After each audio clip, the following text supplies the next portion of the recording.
தெரியாத குரங்குகளின் சுவாரஸ்யமான ரகசியங்களை பார்க்கலாமா வாங்க. குரங்குகள் என்றாலே மரத்துக்கு மரம் தாவுவதும் நம்மிடமிருந்து அதாவது தின்பண்டங்களை பறித்து சாப்பிடுவதும் தான் முதல்ல நினைவுக்கு வரும். ஆனால் மனிதர்களுக்கு மரபணு ரீதியாகவும் மிக நெருக்கமான இந்த உயிரினங்களை பற்றி நாம் தெரிந்து கொள்ளாத பல ஆச்சரியமூட்டக்கூடிய விஷயங்களை தான் நாம் இன்றைக்கு பார்க்க போகிறோம். அதாவது காடுகளில் வாழும் குரங்குகள் நாம் நினைப்பது போல வாழைப்பழங்களை விரும்பி சாப்பிட்றதில்ல.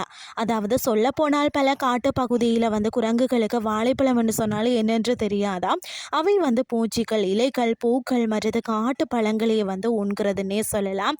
அடுத்தது அமெரிக்கா பகுதியில் உள்ள குரங்குகள் பார்த்திங்கன்னா தங்களது வாழை 5வது கை போல பயன்படுத்தி மரக்கிளைகளை பிடித்து கொள்ளக்கூடிய திறன் கொண்டவையாம். ஆனால் ஆசியா ஆப்பிரிக்காவில் வாழக்கூடிய குரங்குகளால் வாழை அப்படி பயன்படுத்த முடியாதா.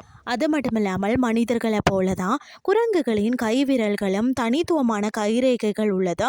அதே போல் அவற்றுக்கும் நகங்களும் உண்டு.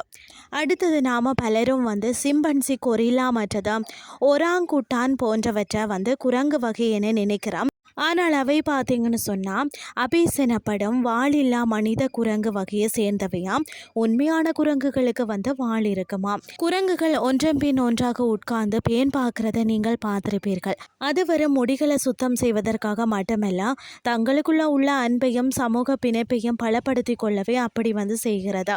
குரங்குகள் வரும் குறும்புக்கார விலங்குகள் மட்டுமல்ல, அவை மனிதர்களைப் போலவே அதீத புத்திசாலித்தனமும் சிக்கலான சமூக அமைப்பும் கொண்ட அற்புதமான உயிரினங்கள். இன்றைய கிறிஸ்டி உங்களுக்கு பிரயோசனமாக அமைஞ்சிருக்கும்னு சொல்லி நானும் நம்புகிறேன்.